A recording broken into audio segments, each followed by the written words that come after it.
Ok. En la sesión anterior descargamos el módulo Sumaria de la NAO y la estoy abriendo ahorita también. ¿Dónde está? Ah, ¿dónde estoy? Ok. Y me quedé corto en explicar las variables, sobre todo la más importante que es pobreza. Así que vayamos hacia el final de las variables, hacia el final de las columnas, buscando la variable pobreza. Esta variable pobreza cuyo contenido está en azul, nosotros dijimos que si estaba en azul era una categórica. Entonces, cuando hago doble clic en no pobre, aparece el número 3. Cuando hago doble clic en pobre extremo, sale uno. Y hay una categoría más que debería ser la 2. Vamos a extender esto para que sean tres categorías. Acá voy a poner tab, que es hacer una tablita de frecuencias de la variable pobreza. Uy, perdón, tab, pobreza. Y acá están las tres categorías: pobre extremo, pobre no extremo y no pobre. Entonces, veamos cómo así se le atribuye esa característica de pobre extremo o no pobre. Yo voy y busco acá la variable que es gas o 2D, es, que según la descripción es gasto total del hogar. Acá vamos a ver gas o 2D, que es el gasto total bruto. La busco y acá me dice que el gasto total bruto de este hogar de la fila uno es 38.801.691 soles anuales. Y este hogar está compuesto por ¿cuántos miembros del hogar? Vamos a ver acá. Si al inicio debe estar la variable total de miembros del hogar. Y acá, por acá está cuatro. Cuatro miembros del hogar gastan ese monto que es 38.801.691. Sacamos la calculadora y dividimos 38.801.691 entre cuatro personas para que sea el gasto per cápita. Y esto sale 9.700, que sería el gasto per cápita anual. Para llevarlo a meses, lo dividimos entre 12 y nos queda 808.369. Entonces, mensualmente, cada miembro del hogar gasta en promedio este monto, 808. Ese 808 punto un poquito más, lo comparamos con la línea de pobreza, que es esta, línea A. Esa línea de pobreza es 401.32 y como el gasto del hogar per cápita mensual es mayor a esa línea de pobreza, entonces es una familia no pobre. Vayamos a otro ejemplo. Vayamos a este hogar número 7. El hogar número 7 tiene, vamos a borrar eso de acá, 8.278.0986, que es el gasto anual del hogar. Lo dividimos entre la cantidad de miembros del hogar. Vamos a buscar por acá la cantidad total de miembros del hogar. Cuatro también. Dividimos entre cuatro. Entonces, anualmente, cada persona de este hogar gasta 2.069. Mensualmente sería 172.46. Ese valor de 172.46 es bien poquito para una persona al mes y está por debajo de esta línea de pobreza, que es 322.85. Por tanto, esta persona o este hogar es pobre. Pero además de estar por debajo de la línea de pobreza, también está por debajo de la línea de pobreza extrema, que es este LIMPE, que es 217,145. Entonces es pobre extremo. Entonces eso es la forma en la cual se determina si un hogar es pobre o no. Algo que seguro salta a la vista es que no existe una sola línea de pobreza y tampoco existe una sola línea de pobreza extrema. ¿Por qué? Si yo voy a internet y pongo línea de pobreza en el Perú del año 2023, creo que estamos trabajando, ¿no? Estamos trabajando 2023, ¿no? Acá me sale que la línea de pobreza, vamos a ver cuánto es la línea de pobreza en el 2023, me sale que es 446 soles mensuales por habitante. Sin embargo, acá en la base de datos de la ENAO, la línea de pobreza no es exactamente ese valor, sino que varía. Pero vamos a ver, vamos a hacer un tabulate para ver una tablita de frecuencias de esa línea de pobreza. Y me sale que hay un montón de valores de línea de pobreza. En internet me salía que había solo una línea de pobreza, que era 446. Que más o menos está acá, ¿no? 446. Pero hay líneas de pobreza por debajo, inclusive de 311, y también líneas de pobreza por encima, como 546. ¿Por qué? Eso tiene que ver con la deflactación espacial que les expliqué en la sesión anterior. Ese monto de la línea de pobreza mensual por habitante está a precios de Lima metropolitana. Sin embargo, esa línea de pobreza, si se deflacta o se actualiza, se corrige por dónde vive la persona, varía. En sí, lo que está tratando de decir es lo siguiente. Ese valor, en Lima metropolitana, se puede comprar una canasta, una canasta básica de alimentos y también de no alimentos. Es una canasta básica alimentaria y no alimentaria a la vez, de 446 soles. Esa misma canasta, esa misma cantidad de bienes de la canasta, se puede comprar en otro territorio del Perú a 404 soles. Y la misma canasta idéntica se puede comprar en otra parte del Perú a 311. Y en otra parte del Perú se puede comprar la misma canasta a 546. ¿Ya? Los que están acá como 416 debe ser los que 400, ¿cuánto era? 10 y 46. Deben ser los que están en Lima metropolitana o alrededores. Por eso se cambia acá la línea de pobreza. Por ejemplo, veamos a esta persona que tiene esta línea de pobreza de 401, o ese hogar, ¿no? Entonces, ese hogar vive no en Lima metropolitana, sino vive en la selva, en alguna parte de la selva. Esa canasta básica en la selva cuesta un poquito menos de lo que costaría en Lima metropolitana.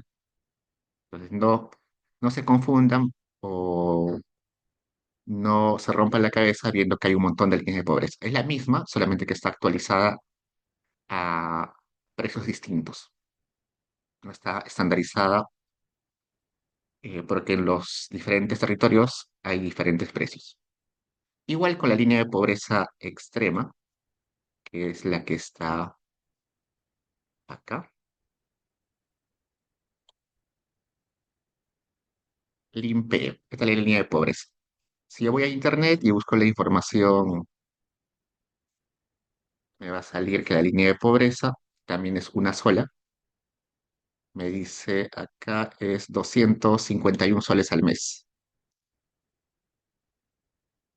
Entonces, con menos de 251 soles al mes, se considera pobre extremo. Pero cuando acá reviso cuáles son los valores de la línea de pobreza, me sale que hay varios. 202, 212, 217, 227, 293, va cambiando. Eso también porque esa misma canasta se puede comprar a diferentes precios en diferentes partes del territorio. En Lima Metropolitana equivale esa canasta a 251 soles mensuales por persona. La canasta que se considera para la pobreza extrema, que es ese 251, es una canasta solamente alimentaria, es decir, la cantidad de dinero que necesito para conseguir los nutrientes, vitaminas, hierro, carbohidratos básicos para mantenerse con vida, la canasta básica alimentaria. Se calcula en base a un estándar de los médicos, nutricionistas que hacen una lista de lo mínimo necesario para que una persona esté con vida.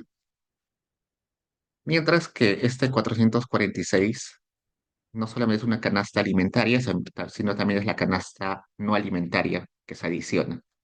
Para tener un estándar mínimo de vida, no solamente necesitamos alimentos, sino también una serie de bienes y servicios adicionales, ¿no? Por ejemplo, no sé, hoy en día es estándar tener, comprar útiles de limpieza, de cuidado personal, pagar vestimenta, alquiler, todo eso debe estar acá, en lo mínimo indispensable para vivir tranquilamente. Yo sé que es bien poquito, pero así es el estándar que maneja el INE. Ustedes se imaginan cuánto es 446, ¿no? Es bien poco. Es menos de 20 soles, como 15 soles, ¿no? Diarios. Bien poquito. 446 entre 30 días son 15 soles al día, ¿no? Ok, eso. ¿Qué más? ¿Qué más me olvidaba decir? Voy a abrir un poquito más acá. Acá también hay una línea de vulnerabilidad.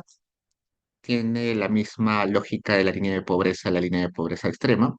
Es un monto de dinero que por debajo se considera que la persona no es pobre, es decir, es un monto mayor al de esa línea de pobreza, ¿no? Casi sale 680, que es mayor a la línea de pobreza, pero se está diciendo que si esta persona gasta o este hogar gasta per cápita entre 400 y 680, no es pobre, pero es muy vulnerable, es muy probable que caiga en pobreza si sucede algún imprevisto.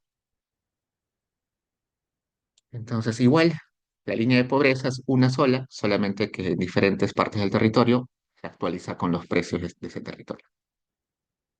¿Qué más? Sigamos. Todo esto toda esta comparación del gasto de del hogar y su comparación con la línea de pobreza nacía en base a esta variable que era gasto total bruto. Sin embargo, el gasto total bruto es la suma de, por ejemplo, el gasto monetario y el gasto no monetario. El gasto monetario es lo que nosotros pagamos en efectivo, con tarjeta, pero también hay gasto no monetario, ¿no? Por ejemplo, se me ocurre eh, el costo de oportunidad de una vivienda. No pago alquiler, pero hay un costo de oportunidad y eso no es monetario, simplemente está ahí. No es un gasto contable, ¿no? ¿Qué más? Probablemente eh, un familiar viene a mi casa y le pido que pinte las paredes y no le pago con dinero, sino le pago con quizás otro servicio. No, no sé, soy economista y le hago una asesoría económica y él a cambio me hace muebles o remuevela mi casa. Entonces hay una transacción que no es monetaria y eso también se debe sumar al gasto, ¿no? ¿Qué más? ¿Y cómo se calcula ese gasto? Ese gasto se calcula en base a un conjunto de preguntas que hace el encuestador cuando va a tu hogar. No es una pregunta directa. No te preguntan cuánto gasta usted el año. Eso no se hace. ¿Por qué? Porque sería muy impreciso. Las personas, por naturaleza humana, solemos calcular muy mal nuestros gastos, los valores numéricos. Pues para que este gasto sea preciso, lo que se hace son preguntas bien detalladas. Se pregunta cuántos kilos de carne compraste, qué tipo de carne compraste, eh, cuán- con qué frecuencia compraste, dónde compraste, de mercado o supermercado, a cuánto estaba el kilo, cuántos huevos compraste, eran huevos de gallina, de codorniz, eh, dónde los compraste, en el mercado o supermercado, en la granja, a cuánto lo compraste. Entonces, se hace un montón de preguntas muy detalladas. Si vamos a Microdatos INEI y descargamos el cuestionario de la ENAU, vamos a ver que son muchas páginas. Ah, no es necesario, ya lo tenemos acá, creo. Acá, no está acá. Vayamos a Microdatos INEI, acá documentación.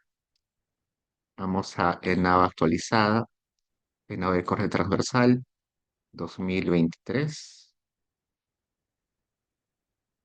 periodo anual. Y acá tenemos el cuestionario en todas estos archivos. Está separado en varios segmentos y todo eso, todas las hojas que se descargan de ahí, son las hojas o las preguntas con las que va el encuestador a la casa de cada uno. Ya no son hojas, hoy van con tablets. No es necesario que vayan con hojas físicas, sino van de frente con sus tablets. Pero es un montón de preguntas. Ahora vamos a buscar dónde están las preguntas de gastos. Esta es la primera parte del cuestionario, donde básicamente están datos generales como el departamento, provincia, distrito, quién responde a la encuesta, si es el jefe de hogar o no, tipo de vivienda. No, quiero llegar acá. Luego vamos a ver estas partes, pero quiero ver esto. Acá aparece gastos del hogar y hacen preguntas con demasiado detalle. Por ejemplo, cuando te preguntan sobre el pan que consumen, no solamente es si es pan, sino qué tipo, ¿no? Pan corriente o común, pan tolete, pan francés, pan chapla, pan integral, pan molde, pan de yema. Y si no está acá el pan que tú consumes, le puedes agregar. Te preguntan en base a los últimos 15 días, te preguntan si lo compraste o si fue autoconsumo, autosuministro, como parte de pago de un miembro del hogar regalado o pagado a algún miembro del hogar, regalado o donado. Pues uno puede acceder a los bienes de diferente forma. Lo básico, lo que normalmente hacemos en una economía de mercado es comprar, ¿no? Pero también puede ser autoconsumo. Autoconsumo puede ser, soy panadero, entonces no tengo que ir a comprar pan. De frente consumo parte de mi producción, ¿no? Y autosuministro es cuando, no sé, eh, en pan no es muy claro el autosuministro, pero supongamos que yo crío gallinas y para criar gallinas necesito comprar maíz. Es un insumo para criar gallinas. No estoy consumiendo el maíz, pero sí es un insumo que voy a necesitar para producir otra cosa. Entonces, autosuministro en ese caso sería el maíz, ¿no? Como parte de pago, ¿no? Yo trabajé y en lugar de pagarme en dinero, me han pagado en panes. Trabajé en una panadería y me pagaron en un saco de panes. Regalado a algún miembro, eh, regalado, no sé, mi hermano, no sé, le sobró pan y me regala. Donado, no sé, fui a la a la beneficencia, o fui, no sé, a alguna ONG, al vaso de leche y me regalaron. eh, ¿Con qué frecuencia? Si lo compro diario, interdiario, semanal, quincenal, mensual y mensual. ¿Cuál fue el monto total de la compra? Y además de evaluar la compra, también evalúan el consumo, porque el consumo no es igual que la compra. Es común, y estoy segurísimo, que la mayoría de ustedes va al supermercado o al mercado y a veces se olvida que tiene algún producto y se malogra en su refrigeradora o en su cocina, ¿no? Entonces, pude haber comprado 50 panes, pero solo consumí 40 y los demás me olvidé y se malograron ahí. Pues también pregunta la cantidad consumida, aparte de la cantidad comprada. Y ya bueno, esos son panes, ¿no? Pero acá también lo mismo para productos de pastelería como bizcochos, torta, empanada, galleta, arroz. Arroz puede ser corriente a granel, envasado superior, extra envasado, extra granel, en leche, evaporada, en polvo, fresca de vaca, evaporada con hierro, evaporada light, leche de soya, en papa, papa blanca, amarilla, guairo, de color rosada, chuño entero negro, azúcar blanca o rubia, huevo a granel, huevo de tricaya, huevo de codorniz, carne. Acá hay un montón de cortes de carne de res como bistec, churrasco, sancochado, molido, corte único, carne de cordero, carne de chancho, de alpaca, cuy de pie o vivo, pollo eviscerado, pollo en pie, gallina eviscerada, pecho de pollo, pierna de pollo, gallina en pie. Y ustedes dirán, ¿por qué tanto detalle? No, de frente, ¿por qué no preguntan cuántos kilos de pollo comiste? ¿Cuántos kilos de huevo compraste? ¿Por qué tienen que ser tan detallados? Resulta que, que no solamente los economistas utilizan esta base de datos, sino que también otras áreas como los nutricionistas, médicos y en economía de la salud y también los médicos nutricionistas se preocupan por el aporte nutricional o el consumo nutricional promedio de las familias peruanas. Entonces, no es lo mismo consumir el corte de carne que se llama, vamos a subir acá arriba, ¿dónde está acá? No es lo mismo consumir carne de cordero que un bistec. Ni siquiera es lo mismo consumir un bistec que la carne de churrasco. ¿Por qué? Porque tienen diferentes porcentajes de grasa, diferentes porcentajes de, no sé, nutrientes, no sé qué tiene la carne, de aporte de hierro. Entonces, no es lo mismo. No es lo mismo comer huevo de gallina de granja que comer el huevo, no sé, de la calera o, o algo más comercial, ¿no? Y tampoco es lo mismo comer huevo de codorniz porque el aporte nutricional es muy distinto. Lo mismo sucede con los panes, con los tipos de arroces, con los tipos de avena, con los tipos de harina, con el pescado también. En el pescado sí es clarísimo, ¿no? Mientras más fuerte es el sabor del pescado es porque tiene mayor aporte de fósforo, si no mal me equivoco. Entonces, por eso que se hacen preguntas tan detalladas, ¿no? Entonces, por ejemplo, hay una investigación hace años, una tesis de hace años de economía, que se preguntaba cuál es el consumo promedio de hierro en los niños peruanos. Entonces, lo que hacía este alumno es descargar la base de datos de todos los hogares, calcular en promedio, as- bueno, preguntar a un médico o a un nutricionista. También hay tablas que están estandarizadas que te dicen, un kilo de filete de atún tiene tanta cantidad de tales nutrientes. Cada kilo de choros tiene tanta cantidad de nutrientes, ¿no? De fósforo, de hierro, de sodio, no sé, de azúcares, de grasas, ¿no? Un kilo de quesillo tiene tanto de hierro, tanto de grasa, tanto de sodio, ¿no? No sé qué tiene. Entonces hacía un cruce, sumaba cuánto consumían los niños en promedio, eh, específicamente de hierro, y veía si había exceso de consumo de hierro o déficit de consumo de hierro. Y al final él encontró un valor, un número negativo que se interpretaba como que no consumíamos el hierro suficiente, que indicaba el estándar médico. Eso se puede hacer con esos datos, es bastante tedioso, pero se puede hacer.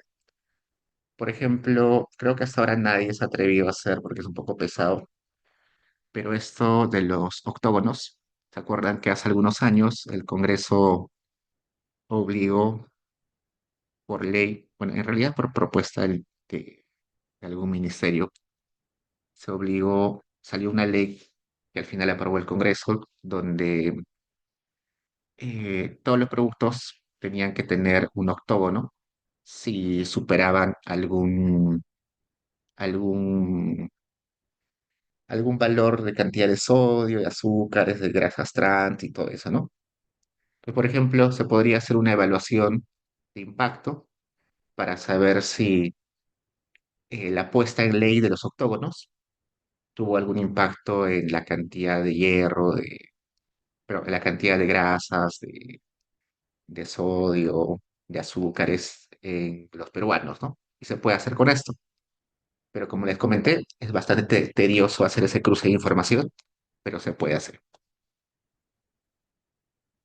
Entonces, una vez que el INEI lo que hace para calcular el gasto es cruza toda esa información, ¿no? Sabe las cantidades, sabe los montos.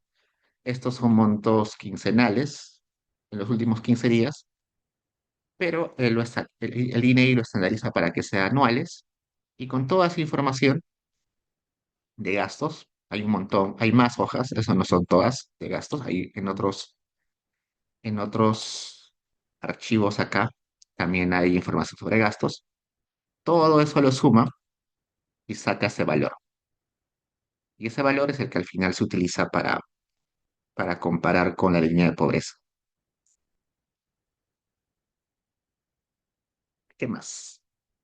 Hace algunos meses, un congresista o un ministro, un congresista, eh, patinó un poco en televisión porque dijo que, que, bueno, salió una noticia, ¿no?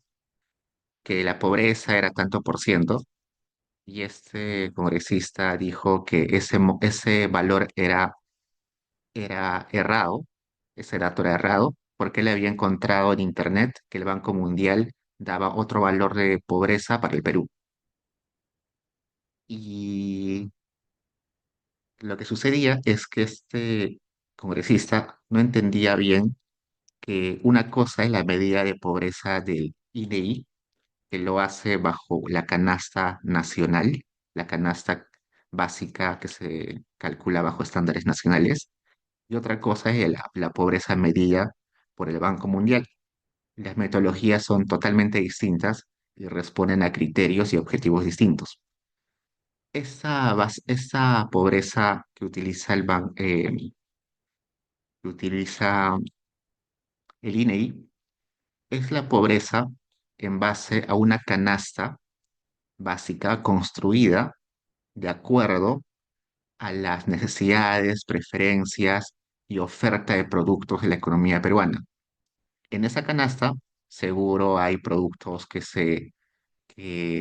son fáciles de encontrar en la economía en un mercado peruano, ¿no? Está el tomate, el choclo, no sé, la leche, el arroz, un montón de pollo, porque los peruanos comemos un montón de pollo, quizás un montón de papa, porque los peruanos comemos un montón de papa, un montón de arroz. Pero estoy seguro que en esa canasta básica del peruano, de la canasta peruana, no existe productos, no sé, un producto que solo se consuma en otros países. No sé, pulpos. Pulpos es un producto que en realidad se consume muy poco en el Perú, entonces probablemente no esté en la canasta básica peruana.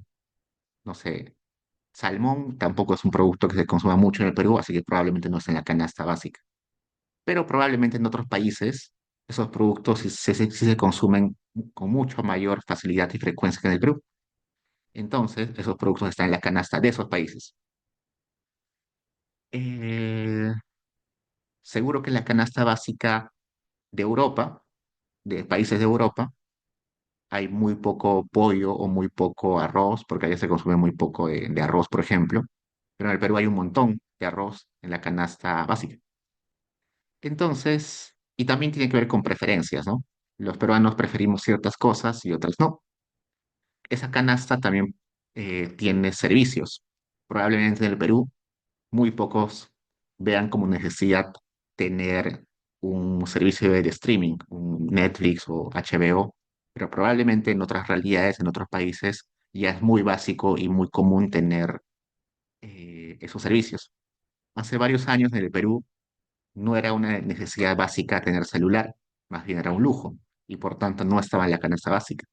Hoy en día han cambiado las preferencias y necesidades, así que tener celular ya ya está dentro de la canasta básica porque es indispensable y, y muy necesario para ser comunicado, ¿no?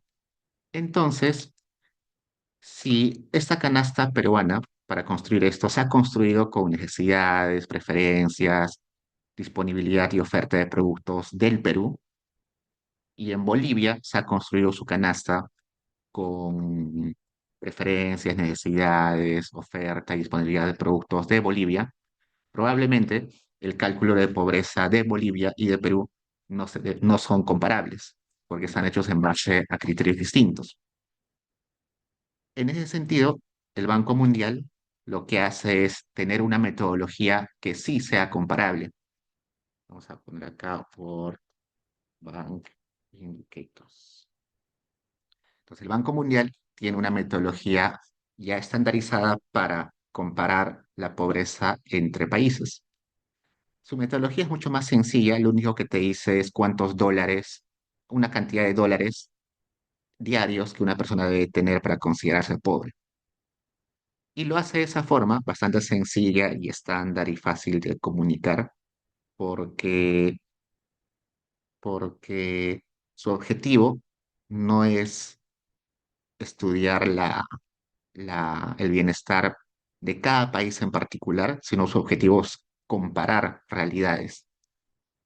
Acá vamos a buscar cuál es la pobreza en Perú, ¿sí? Vamos a buscar Perú.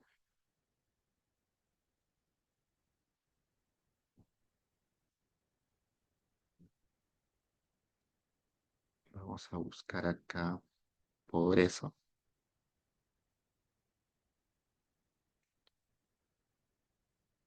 Ah, acá pobreza, brecha de pobreza, pobreza, ratio, pobreza.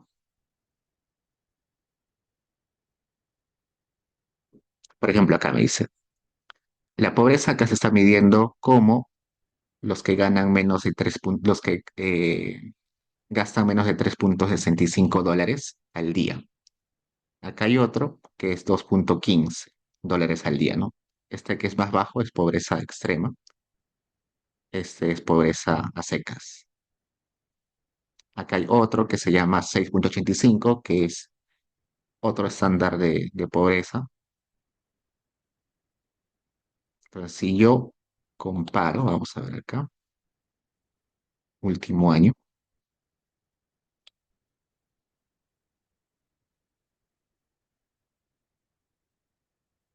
me va a salir, no está disponible el 2023. Vamos a cambiar a 2022.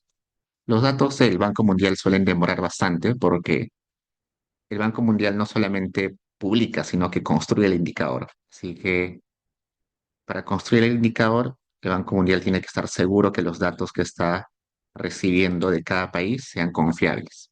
Entonces, el Perú le manda los datos a- al Banco Mundial y el Banco Mundial revisa si los datos tienen sentido, han sido levantados de buena forma o son datos que están manipulados. Y una vez que recién verifica que todo está bien, los publica. Si no, no. Por eso es que todavía no es el 2023. Entonces, por ejemplo, acá, este es el que se utiliza usualmente para hacer comparaciones en pobreza a secas. Dice que la pobreza en el Perú en el 2022 ha sido de 32,20%. 2022, ¿no? Entonces, veamos, según el INEI, cuál ha sido la pobreza en ese año, 2022. 22 arrojan que tantos peruanos, 27,5.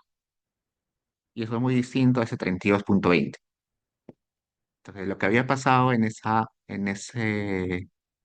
situación que les conté del congresista que confundió es que escuchó que el INEI decía este monto y dijo, ah, no, yo vi en internet que el Banco Mundial en realidad dice que es 32. Entonces el INEI está mintiendo porque el INEI está subreportando la pobreza.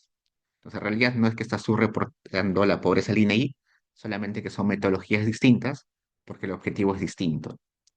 Entonces, tomen en cuenta ello. Ok, entonces ahora sí, regresemos. Ahora sí, está. Solamente les quería explicar un poco sobre esta base de datos, porque vamos a trabajar con ella con bastante frecuencia. Pregunta, chicos.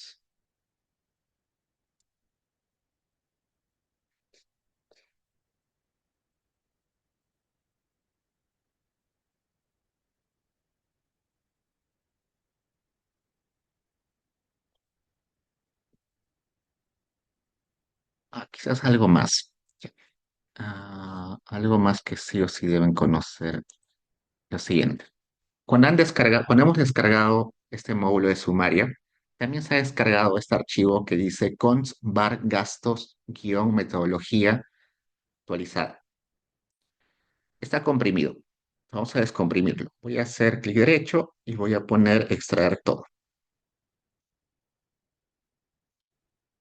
Y me abre esto que dice gasto 2023.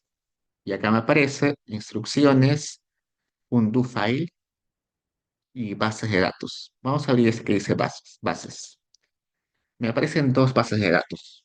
Uno que dice deflactores base 2023 subguión new y otro que es de espacial subguión LD new.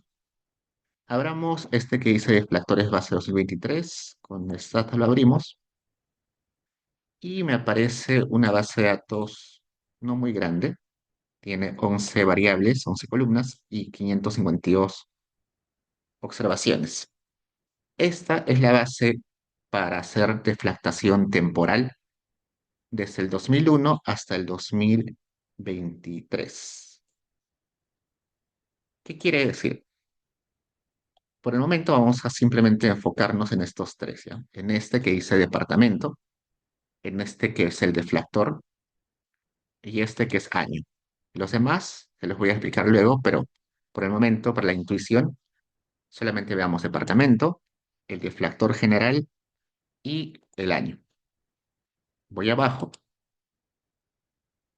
Acá Marco me pregunta dónde sacamos. Ya, regresemos. Cuando la clase anterior entramos a microdatos INEI, pusimos en Google microdatos INEI, entramos acá, luego pusimos consulta por encuestas, entramos a ENAOM actualizada, acá dijimos que había dos, uno que era corte transversal, que era este, y otro que era panel. Nosotros utilizamos solamente el corte transversal por ahora. Elegimos cualquier año, 2023 por ejemplo, base anual, y entre todos los módulos descargamos este que era sumario. Lo descargamos en Stata, y cuando descargamos en Stata, se descargó todo esto.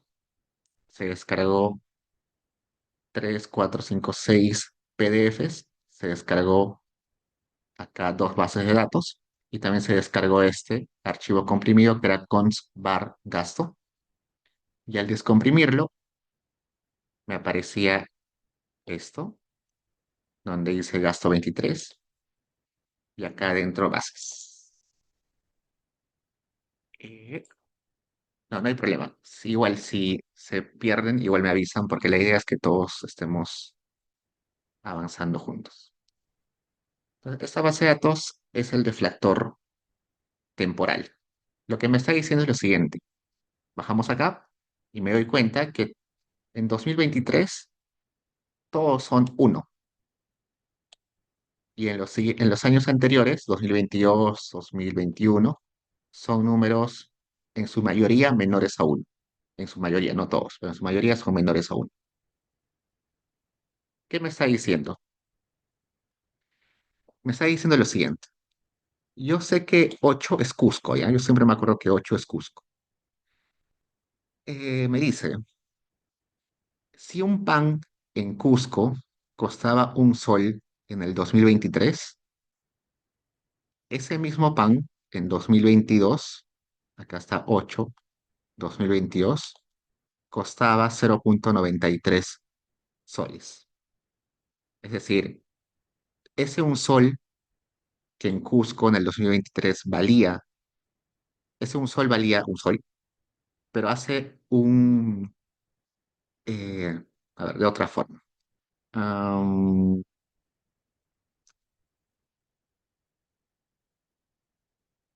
Pongámoslo de otra forma. Ah,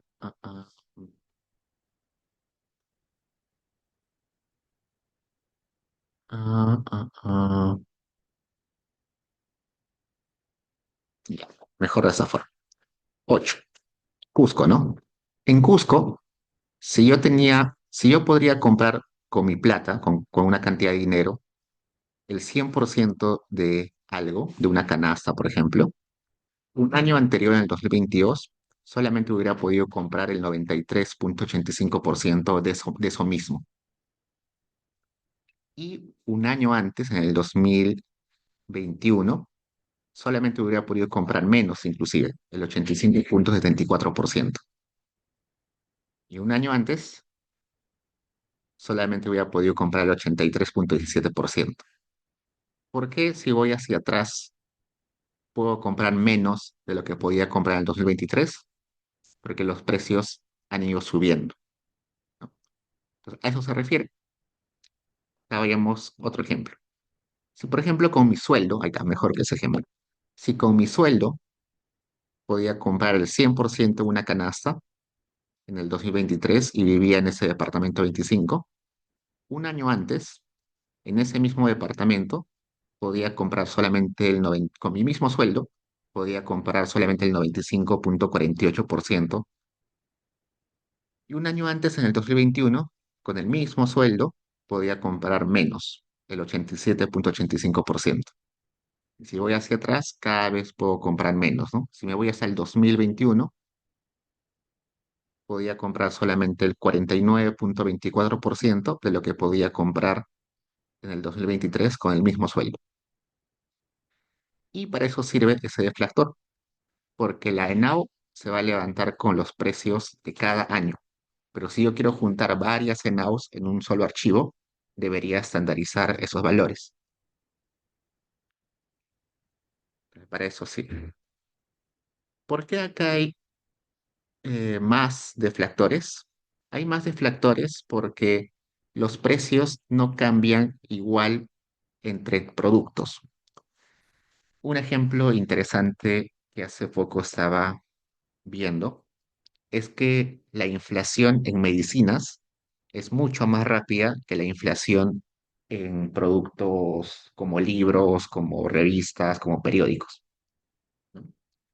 Entonces, hay productos que por su naturaleza o por el avance tecnológico, por las patentes, por algunas restricciones de mercado, sus precios suben mucho más rápido que otros productos. Eh, la ropa, por ejemplo, no sube de precio con mucha rapidez, mientras que eh, la- las cuestiones de vivienda, como cementos, fierros, todo eso, sube más rápido que el precio del vestido de la ropa. Entonces, como se sabe eso, que no todos los precios suben al mismo ritmo, inclusive hay algunos productos cuyo precio, en lugar de subir, eh, decrece, ¿no? Algunos productos, no sé, se me ocurre, hace algunos años comprar un celular era sumamente carísimo, hoy en día ya no es tan caro. Hace algunos años viajar en avión era demasiado caro, era imposible, era un lujo. Hoy en día hay lugares donde sale más barato viajar en avión que viajar en bus. Eh, y así, hay productos que quizás por su naturaleza no suben de precio, sino al revés. Entonces, exactamente por eso es que acá se separa el deflactor en 8 tipos de productos, en 8 tipos de gastos. Este creo que es alimentos, este creo que es alimento, este es alimentos dentro del hogar, este es alimentos fuera del hogar, y así vamos a ver en un rato qué son los demás. Entonces, son 8 tipos de gastos. Entonces, esto solamente se utiliza en caso ustedes quieran juntar varias ENAOs y para estandarizar o deflactar sus ingresos, sus gastos, cualquier cuestión monetaria que quieran utilizar, tienen que deflactarlo eh, temporalmente. Y por otro lado está esta base de datos que se llama Despacial, que también es el deflactor, pero deflactor espacial por territorios. Como les comenté, de vuelta, y es la tercera vez que les comento, eh, los precios no son iguales en todo el territorio peruano. Acá lo que hace es dividir el Perú en 17 territorios. El último de ellos es Lima Metropolitana. Estos vamos a ver en un rato cuáles son. Parten 17 segmentos del Perú. El último es Lima Metropolitana. Entonces, por ejemplo, me dice, en este territorio, el uno, ¿el uno qué es? Vamos a ver ahorita. Voy a decirles que es el uno.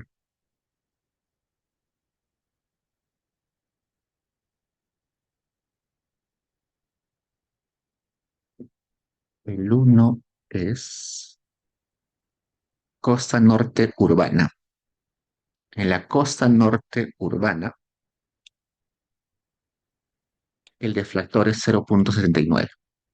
Entonces me dice, si con mi salario yo puedo comprar una canasta entera, el 100% de una canasta en línea metropolitana, en la costa norte urbana, como los precios son más altos, solamente puedo comprar el 79,46% de esa canasta. Acá en el 2, que es, ¿cuál es el 2? El 12, mejor el 8 ya. ¿Cuál es el 8? El 8 es Sierra Norte Rural. Que me está diciendo, si en Lima Metropolitana, con mis ingresos, mis salarios, puedo comprar una canasta entera de productos, esa misma canasta en la Sierra Norte Rural solamente podría comprar el 75%. No me alcanza para toda la canasta. A eso se refiere. Entonces, eso se utiliza en caso ustedes quieran utilizar comparar eh, los ingresos o gastos en diferentes territorios del Perú. Y finalmente, acá también les da un do file. Abramos ese do file. Ese do file es muy interesante.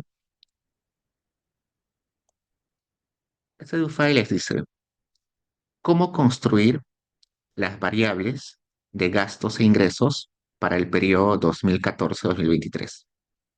Les recomienda acá juntar las sumarias de varios años. Acá solamente junta del 2020, 2014 al 2023, pero pueden juntar más años. Y hacer un conjunto de transformaciones que por el momento no vamos a ver porque es muy largo, pero vamos a explicar a grueso modo qué hace. Junta todas estas sumarias, las separa por departamentos. Acá, por ejemplo, el código 1 es de Amazonas, el código 2 de Ancash, los separa por territorios y acá dice, los gastos se pueden separar en 8 categorías.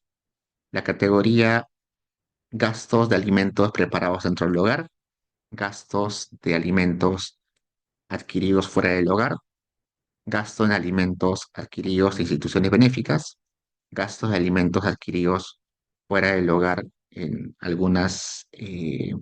esto básicamente son programas sociales, gasto en vestido y calzados, gasto en alquiler de vivienda y combustible, gasto en muebles y enseres, gasto en cuidado de la salud, gasto en transporte y comunicaciones, gasto en esparcimiento, diversión y cultura, y otros gastos de bienes y servicios.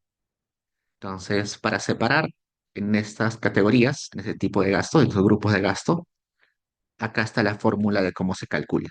Por ejemplo, este era preparados dentro del hogar, alimentos preparados dentro del hogar. Pero esa categoría se calcula sumando varias variables. Se suman todas estas variables, luego se divide entre la cantidad de miembros del hogar, se divide o se estandariza según el deflactor espacial, que era este D, y el deflactor temporal. Y este P, que creo que es... ¿De dónde apareció ese P? Ese P no estaba antes. Vamos a ver qué es el P. En un rato descargamos la otra base y vamos a ver qué es el P. Y se separa así. Igual para los ingresos, vamos más abajo. Los ingresos se separan en diferentes categorías. Se separan en ingreso, vamos a jalar esto acá. Ingresos monetarios. Los ingresos monetarios también se separan en ingresos monetarios derivados del trabajo, eh, y los ingresos monetarios del trabajo se separan en trabajo principal, trabajo secundario. También hay ingresos que no son monetarios, como el pago en especias y autoconsumo, y gastos de pago extraordinario por trabajo. Hay gastos, pero ingresos por transferencias, que también tiene varias categorías. Ingresos por renta, ingresos extraordinarios, ingresos por alquileres, ingresos por donaciones públicas y privadas. Y si yo quiero trabajar solamente con una de estas, acá arriba tengo la fórmula de cómo se calcula el ingreso de cada uno de esos tipos. Y luego de hacer todas esas transformaciones, recién se puede calcular el gasto y el ingreso total. Pues todo esto es básicamente una explicación de cómo se llega a calcular el ingreso total del hogar y el ingreso y el gasto total del hogar. ¿Qué más? Algo que acá también puede aparecer es lo siguiente. ASP, que aparecía acá arriba, era simplemente 12. Se dividía entre la cantidad de meses. Listo. Entonces solamente les quería comentar eso porque esta, ese do file, a veces me preguntan para qué sirven. Cuando uno descarga la sumaria, siempre se va a descargar ese do file y a veces desconocemos por qué es. Y acá, la semana anterior les dije que no íbamos a utilizar esta base de datos que dice guión 12G. ¿Por qué? Resulta que esa clasificación en 8 tipos de gastos es una clasificación que se ha utilizado desde el inicio de la ENAO, pero hay otras instituciones que en lugar de clasificarla en 8 categorías, la clasifican en 12 categorías. En el Perú casi no se trabaja con esa clasificación, pero de todos modos acá el INEI les da la información del cálculo de esas 12 categorías. Acá grupo 5, grupo 10, 12, ¿no? Acá se dan cuenta que hay hasta 12 grupos de, de gastos, ¿no? Por ejemplo, este que es bienes y servicios diversos, fiestas. Eso no había, por ejemplo, en el otro. Recreación, cultura y viajes turísticos. Tampoco había ese tipo ese grupo de gastos en la otra categorización de ocho grupos. Pero de todos modos, está ahí por si alguien quiere utilizar esa clasificación. Ahora sí, vayamos a Stat. Cierro esto, cierro esto, cierro esto. Ya. Abro Stata. Acá abro un nuevo do file. Se recomienda que siempre empecemos limpiando el entorno de Stata. Para eso ponemos clear all. Luego también se recomienda decirle a Stata dónde vamos a trabajar, en qué carpeta queremos que guarde los resultados, en qué carpeta van a estar las bases de datos. Y para eso ponemos el cd, que significa Change Directory, cambiar el directorio. Yo le voy a poner eh, la dirección sesión 4, ¿ya? Acá voy a crear una carpeta que diga sesión 4. Copio toda esa dirección y eh, la copio acá. ¿Qué más? Y corro todo esto. Corrí todo eso y lo que está haciendo Stata es limpiar el entorno y declarar que voy a trabajar en esa carpeta. Ya.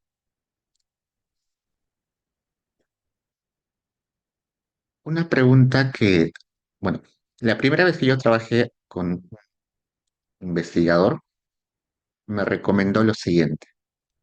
Me dijo que cuando uno empieza una investigación o hace tesis, suele tener tantas bases de datos abiertas y tantos códigos dispersos que uno se va a confundir entre ellos y va a ser un desastre al final, porque una investigación no es una cuestión de una semana, de 2 semanas, una investigación puede durar meses, años. Entonces, lo mejor es ser bien ordenado con, con la administración de nuestra información, de nuestras bases de datos, de nuestros códigos, de todo eso. Y él, por ejemplo, utilizaba esta forma, creaba una carpeta que se llamaba, por ejemplo, él decía bases originales.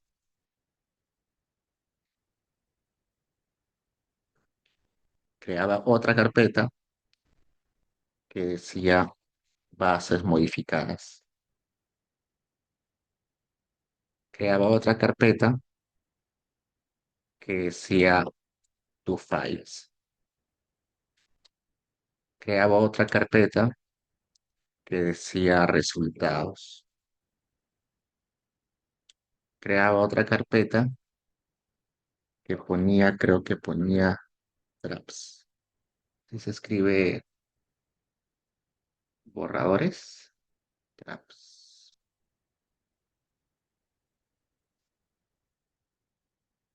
No, lo pongamos acá. Ah, pongamos borradores.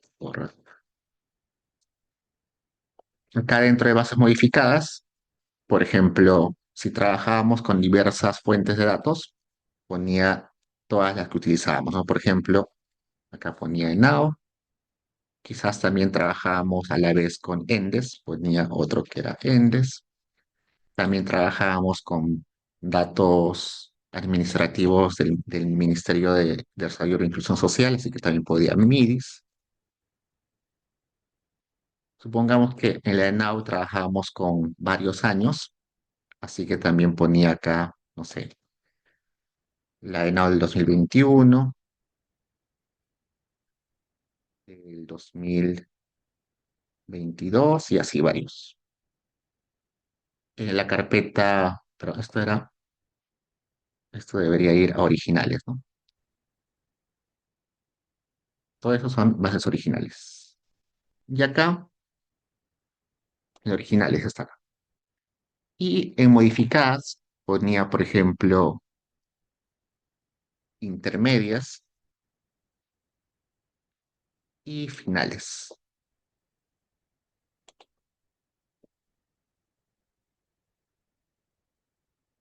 Dentro de resultados ponía, por ejemplo, tablas,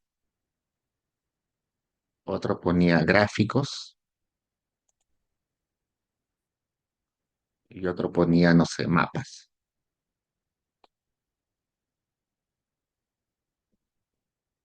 Dentro de files ponía uno que era limpieza de base de datos,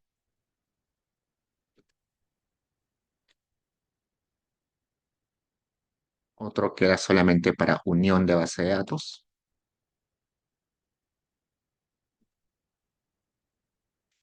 otro que no sé, que era para regresiones, y así si era necesario agregaba otro. Y en borrador era para poner el texto, el informe, el Word, y así.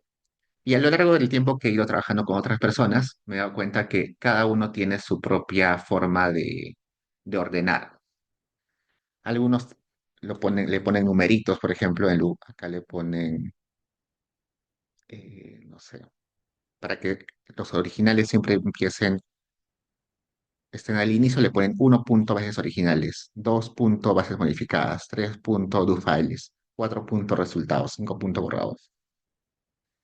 Pues cada uno tiene su forma de, de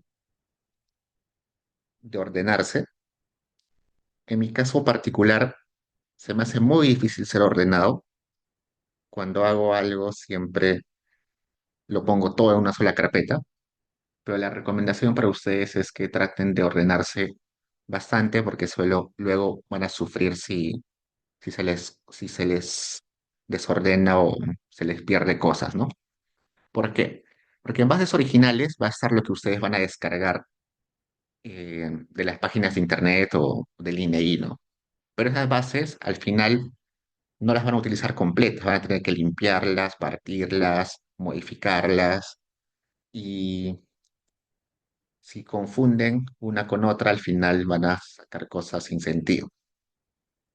Igual, sus do files puede ser que tengan varias versiones, una versión inicial, una versión corregida, a veces tienen su versión final o su versión final final o su versión final final finalísima, ¿no? Entonces tienen que ordenarse en ese sentido. Pues cuando uno trabaja con esa forma, se recomienda crear un global. Un global es una macro. ¿Qué es una macro? Una macro es una forma de resumir algo extenso que quiero utilizar varias veces, pero no quiero escribir completo todas las veces. Por ejemplo, si yo quiero escribir todo esto varias veces, eso es un texto, ¿no? Si yo quiero escribir esto varias veces, pero me da flojera escribirlo una y otra vez, mejor lo resumo con una palabra que sea directorio. Entonces, cada vez que yo utilice la palabra directorio dentro de mi código, lo que va a entender Stata es todo esto. Entonces, para eso sirve un global. Lo que está haciendo es resumir toda esta palabra, todo ese texto en la palabra directorio. Entonces, cuando uno quiere ordenarse con esto, lo que hace usualmente es lo siguiente, crea diferentes globals. Por ejemplo, creo el global que sea originales.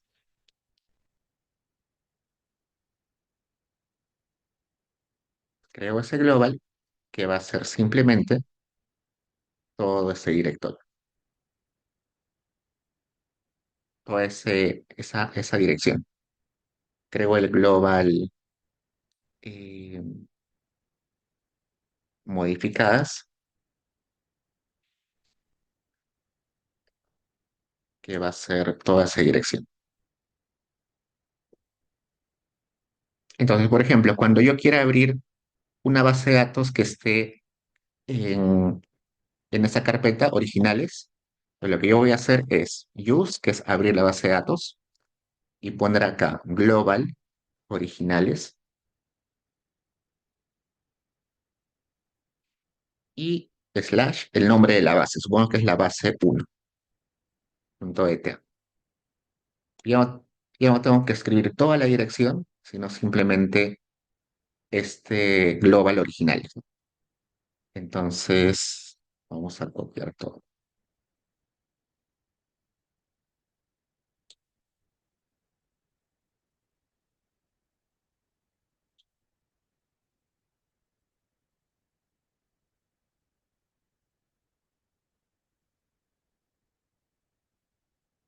Toda esta línea 12, que es bien larga, es equivalente a esta línea 14, que es recontra corta. ¿Por qué es corta? Porque he resumido toda esa parte que estoy sombreando con este global que dice originales. porque antes ya le indiqué que originales se refiere a todo este texto completo. Entonces, eh, eso ayuda bastante para ordenarse. Pues, por ejemplo, abro mi base de datos y hago un montón de modificaciones y luego quiero grabar la base de datos ya modificada. Entonces pongo grabar y como esta base es modificada, la grabo dentro de la carpeta, dentro de la carpeta cuyo global es modificadas. Y lo grabo quizás con otro nombre, ¿no? Como base modificada.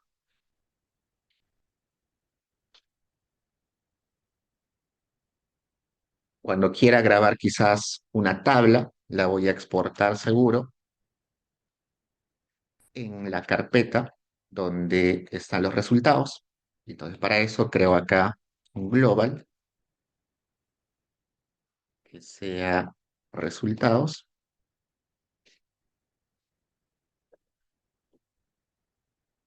que sea todo esto. Entonces, luego, cuando quiera exportar algo, simplemente pongo global resultados y el nombre, no sé, de la tabla o de lo que esté exportando. Esa es una buena forma de ordenarse. Si yo no hago esto, si yo no hago todo esto, que es crear globals para separarlos en carpetas, sino simplemente pongo esto de CD, lo que va a suceder es que todo, absolutamente todo, lo va a guardar eh, en la carpeta sesión 4. Grabe una base de datos modificada, la va a grabar ahí, exporte una tabla, la va a guardar ahí, exporte un gráfico, lo va a guardar ahí. Pues todo lo que haga, lo va a guardar ahí. A ver, acá, por ejemplo, directorio es todo esto, ¿no? Hasta sesión 4. Y curiosamente es todo esto. Todo esto también lo podría resumir porque sé que toda esa cadena de texto se llama directorio.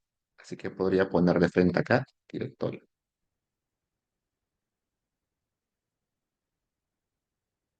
Acá también.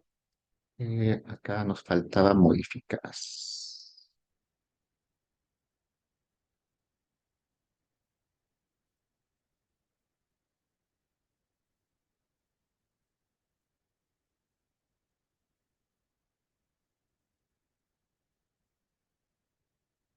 Acá en modificadas, hasta acá sesión 4 es lo mismo que acá aparece acá como directorio.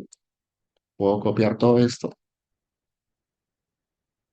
y ponerlo acá como un global que se llame simplemente directorio. Y acá también todo esto es simplemente directorio. Y para decirle que es un global, que es una macro, le pongo el símbolo de dólar adelante y así entiende que es un global. Entonces, eso es la forma en la cual eh, se recomienda que ordenen sus carpetas. Luego, ¿qué más? Mm, mm, mm. ¿Se acuerdan que cuando yo les pedí descargar este sumario, nosotros hacíamos clic acá en el Stata, en este icono,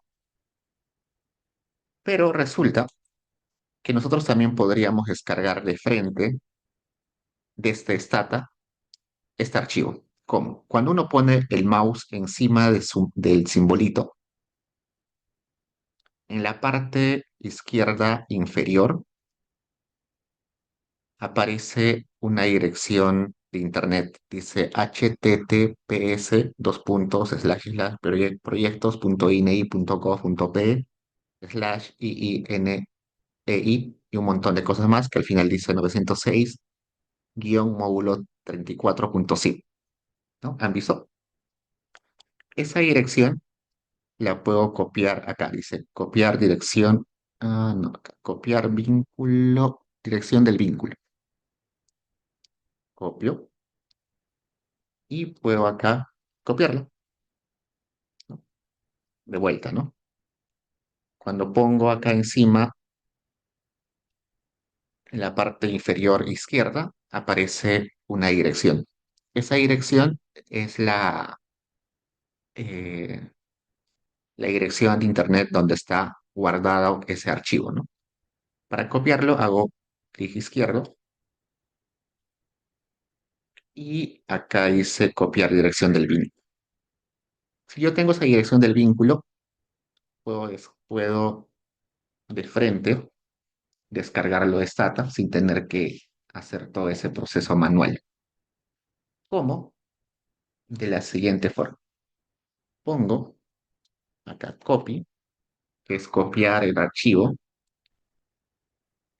eh, y lo pongo entre comillas. A ver, probemos si funciona.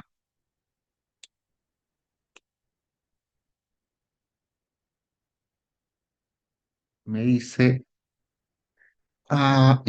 dirección inválida. Vamos a probar si falta esto.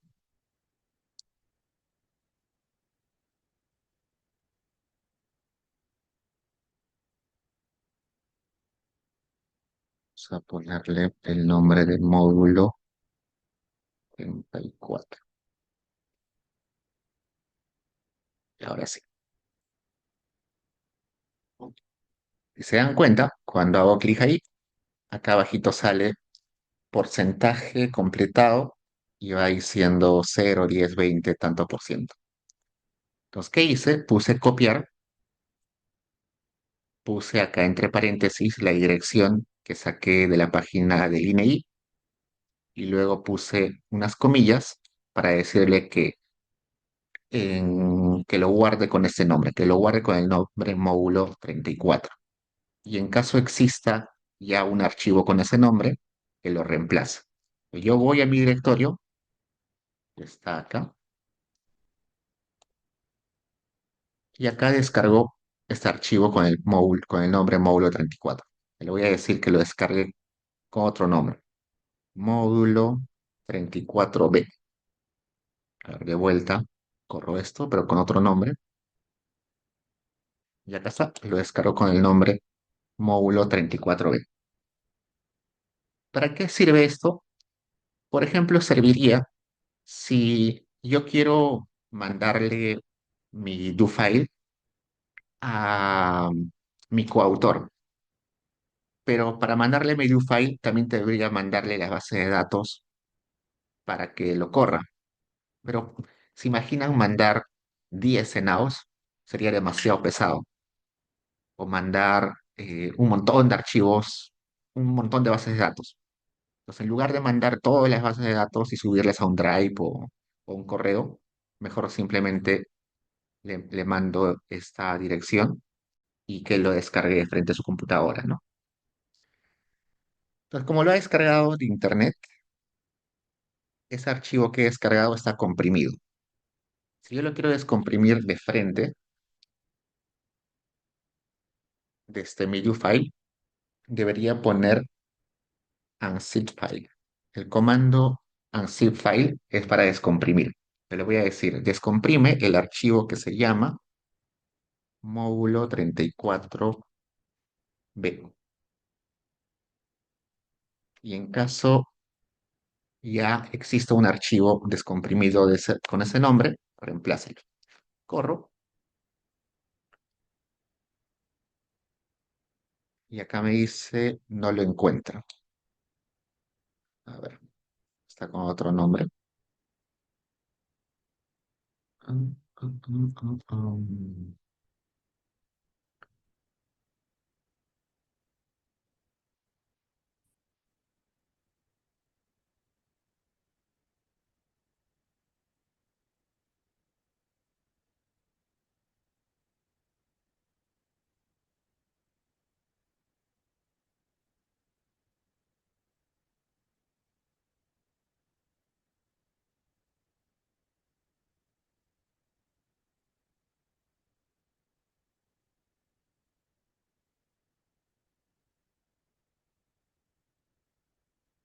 Creo que es el nombre.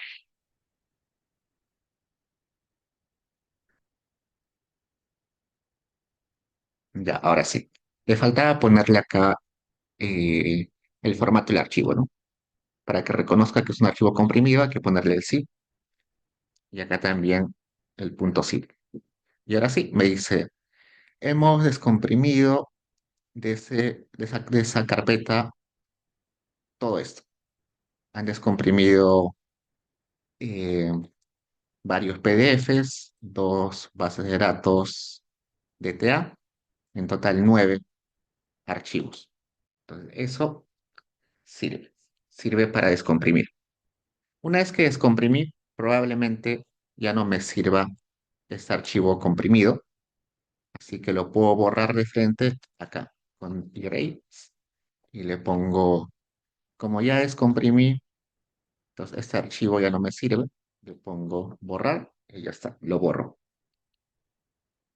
Eso es de mucha ayuda, sobre todo cuando quieren trabajar con bases grandes y se hace casi imposible mandar toda la base de datos a otra persona.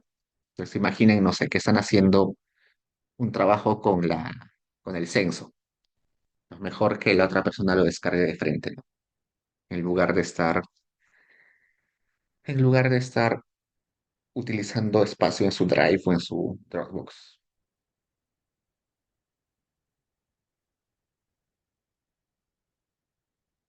Listo.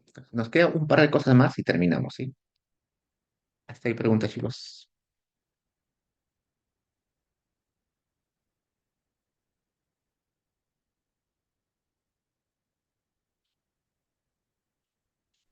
Hacemos este par de cosas y terminamos todo lo de hoy. Primero vamos a ver cómo se cargan bases de datos y cómo se traduce en bases de datos. Básicamente, para cargar bases de datos, ya hemos visto que se puede utilizar el SciUse en caso la base de datos esté precargada en su computadora porque es una base de ejemplo de SATA.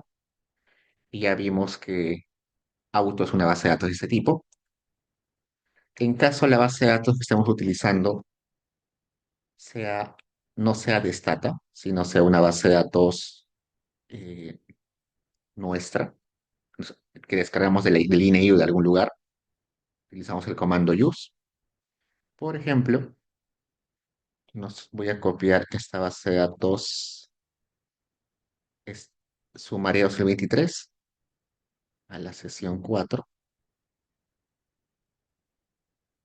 Y para abrirla voy a poner acá use y el nombre sumaria guión 2023.dta, coma, replace. El replace se pone eh, para lo siguiente. A veces está abierto una base de datos y si no le pongo replace, lo que va a decir Stata es, oye, hay una base de datos cargada, ¿la quieres desechar?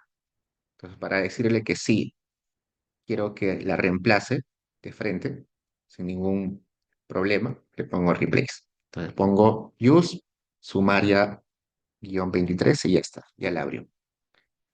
Acá una observación. Si yo no pongo las comillas, igual va a abrir la base de datos. Pero en ocasiones puede suceder que el nombre de la base de datos contenga algún valor vacío, un espacio. Por ejemplo, ¿qué sucedería si la base de datos se llama sumaria espacio 2023? Si la base de datos se llama sumaria espacio 2023 y no le pongo las comillas, lo que va a entender Stata es que sumaria sumaria es una cosa y 2023 es otra cosa. Son cosas desligadas. Para decirle que todo es junto, le debería poner entre comillas. En ese caso no es necesario, da lo mismo ponerle comillas o no, pero en caso el nombre tenga espacios, es mejor ponerle comillas. Eso. ¿Qué más? ¿Qué sucede si tengo una base de datos que no está en el formato stata? porque este sumario está en formato estándar. Vayamos de vuelta a Microdatos INEI y descarguemos la sumaria, pero en formato CSV. Lo voy a descargar acá, 2024. ¿Dónde está acá el laboratorio?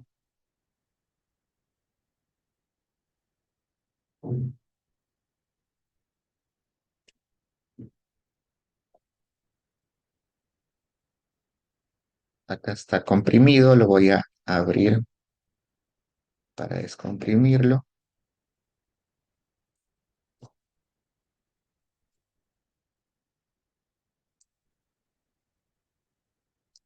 Se colgó un rato.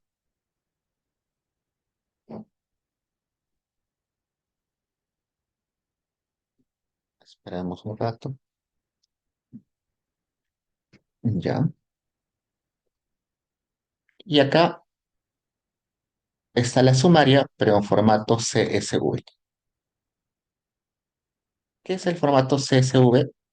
El formato CSV, si bien es cierto, Stata lo abre con Excel, no es un formato de Excel, es un formato de texto. Si yo lo abro acá como si fuera un bloc de notas, me aparece esto. Esto es la base de datos, la sumaria, solamente que está ordenado como texto, sin separar en columnas o filas. ¿Cómo lo separa? Con comas. Acá me dice año, está en la primera fila, la siguiente, perdón, está en la primera columna, la siguiente columna es mes, la siguiente columna es conglome, la siguiente columna es vivienda. ¿Cómo separa las columnas? Por el coma.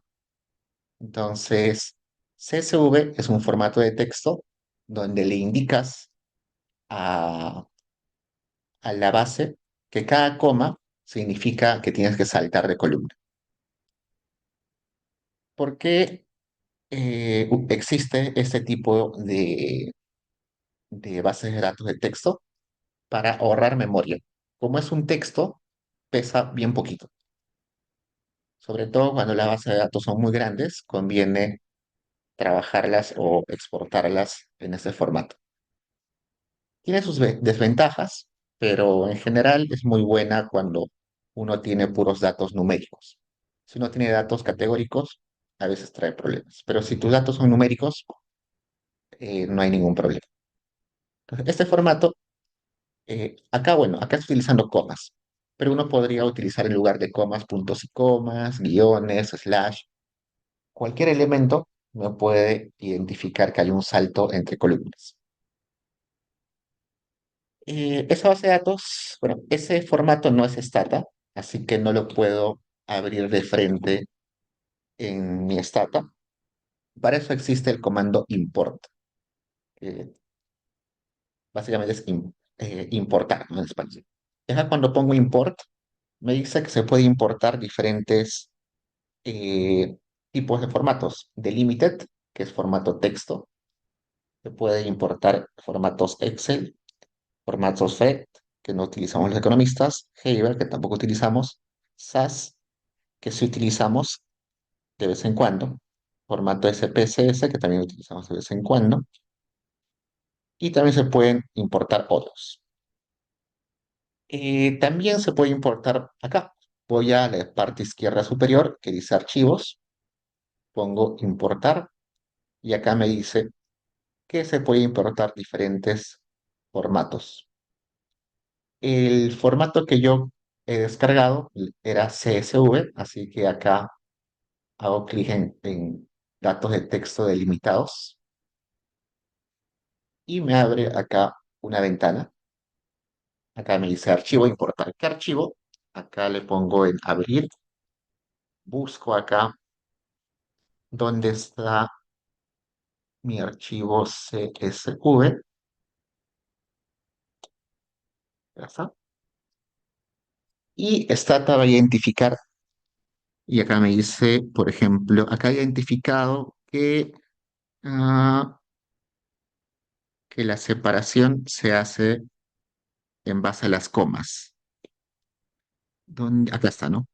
Miren acá dice delimitador y acá aparece una coma. Ha detectado que esa coma delimita columna entre columna. Solito ha detectado Stata. En caso no lo detecte, ustedes podrían ponerlo acá personalizado y cambiarle. Quizás en realidad no era una punto y coma, sino no era una coma, sino un punto y coma. Pero acá ya lo detectó automáticamente. Y le pongo OK y ya está. Lo ha importado. Y acá inclusive me da el código, ¿no?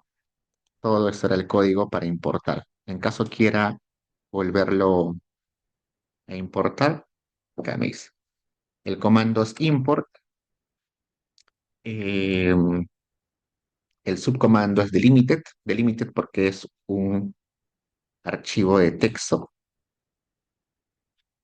Y acá delimiter, cuál es el carácter que separa columna entre columna.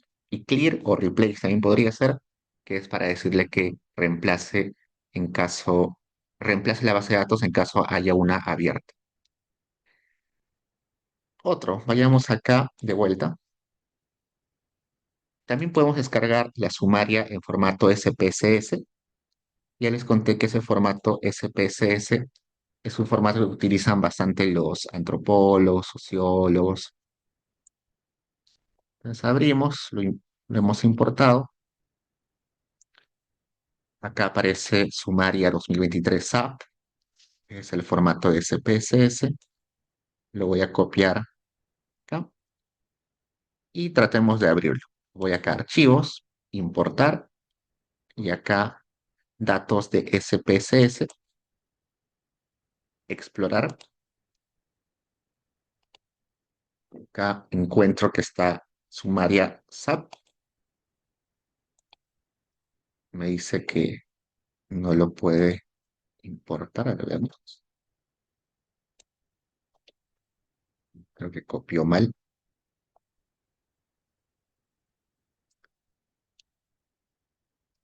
Archivo, importar, SPSS.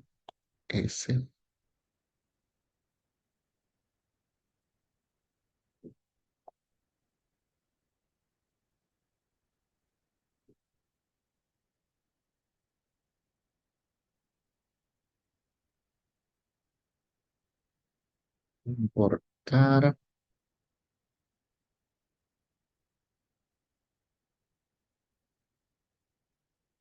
Parece que está dañado. Vamos a probar con este.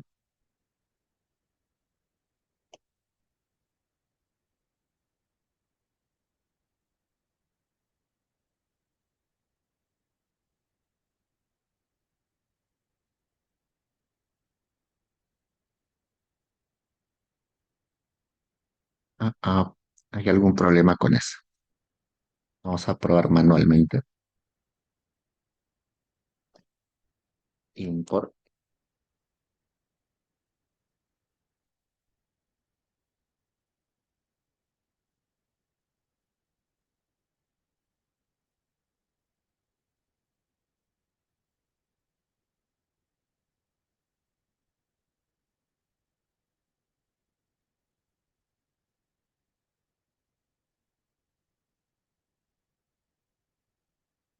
Mario 23.sa.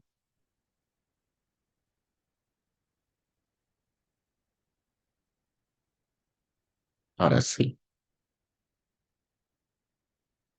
Acá pongo import SPSS sumario 23 y acá está. Sí lo puedo importar. Entonces, sí, básicamente, este comando import sirve para importar cualquier tipo de archivos. Solamente hay una observación ahí. Eh, este comando import no funciona muy bien con SPSS. ¿Por qué? El formato SPSS es un formato bien particular porque tiene una estructura un poquito distinta. Entonces, cuando uno importa de frente así, se pierde algún tipo de información, como el nombre de las variables o el nombre de algunas categorías. Entonces no se recomienda importar SPSS de esta forma. Es mejor ir a SPSS y exportarlo en formato Stata y después recién abrirlo en Stata. Eso. Ok, ahora sí lo último. Traducir base de datos. ¿A qué nos referimos con traducir bases de datos? Vamos a volver a abrir acá la base sumaria.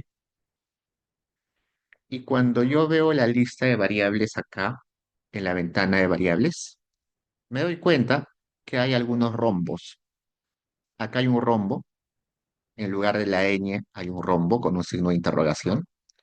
Acá, en lugar de la A con tilde, hay un rombo con un signo de interrogación. Por acá abajo también debe haber algunos rombos. Acá en la U con tilde hay un rombo. ¿Por qué?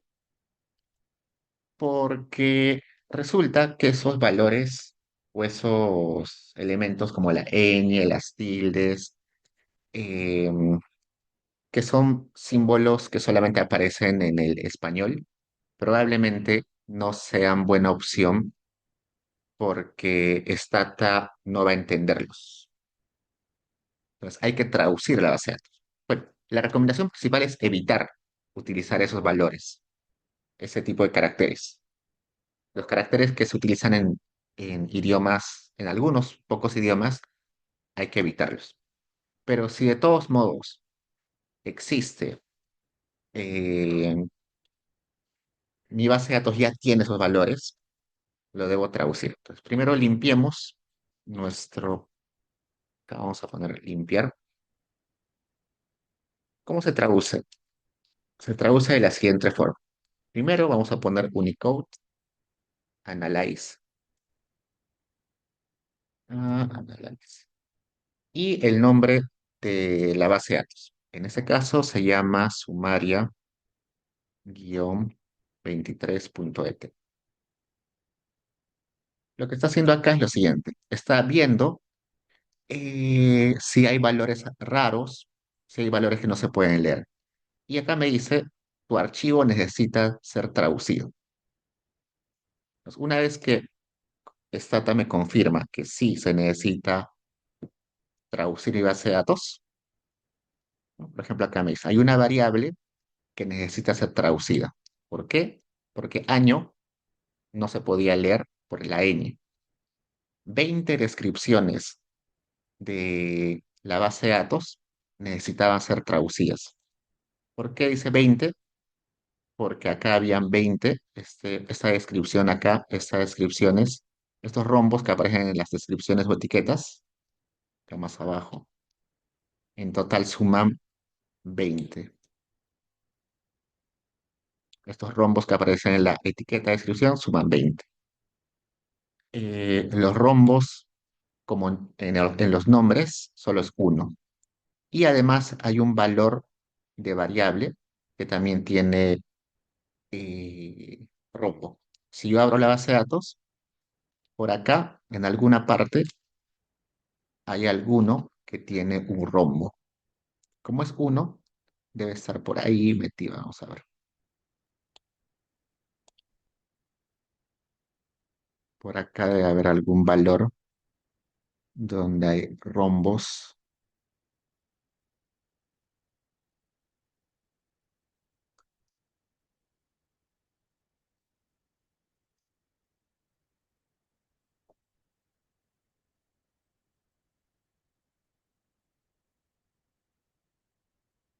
Como la base es un poquito grande, debe estar ahí mezclado.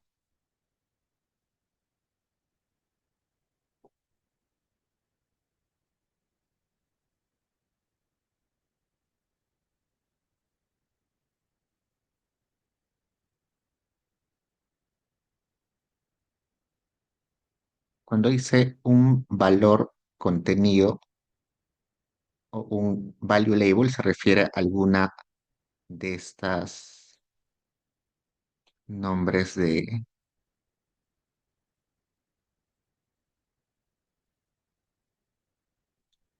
vamos a encontrarlo.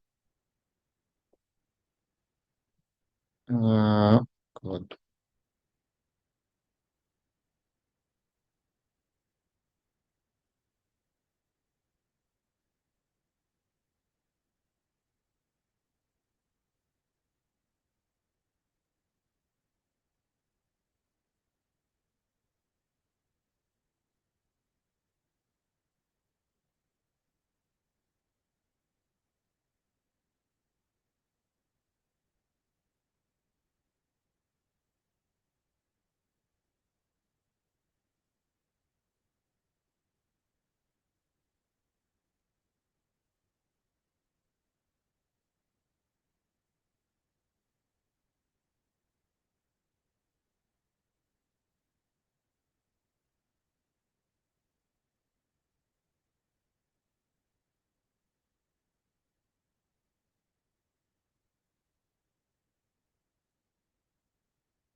Alguno por ahí está,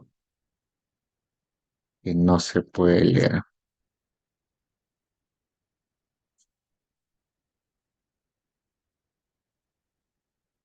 Va a estar bien difícil encontrar. Ustedes lo buscan por ahí. La idea es que cuando hice Analyze, me dice que hay tanto nombres, un nombre de variable, hay 20 descripciones de variables y una etiqueta de valor de variable que necesitan ser traducidos porque tiene algún valor raro como tildes o la ñ.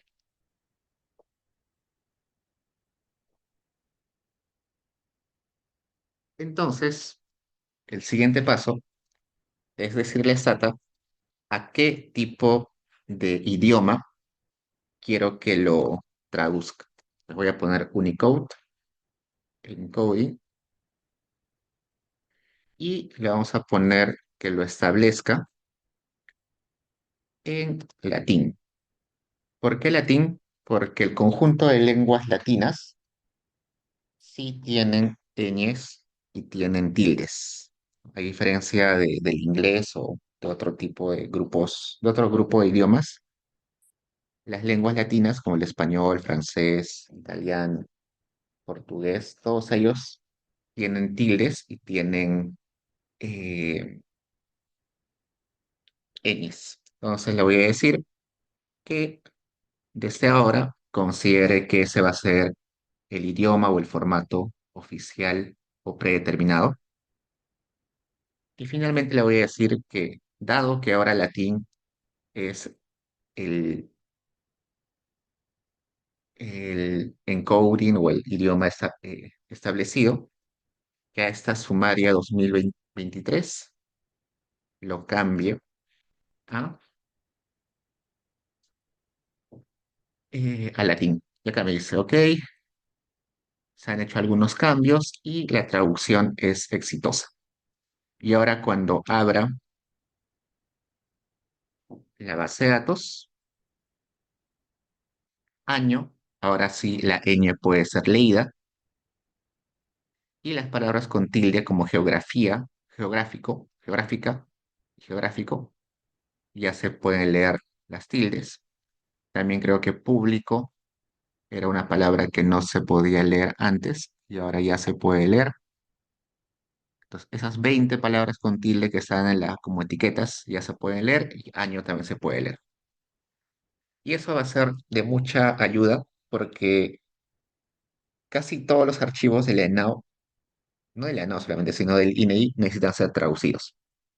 Porque todas las bases del INEI tienen alguna variable que se llama año. Todos tienen alguna variable llamada año y hay que traducirla para que se pueda leer. Si no, va a ser un dolor de cabeza crear una nueva variable y se puede desordenar un poco. Entonces, consideren que tienen que hacer esa traducción antes de todo lo demás, ¿no? Antes de hacer la limpieza, las regresiones, tienen que hacer esa traducción. Ok, chicos, ¿tienen preguntas?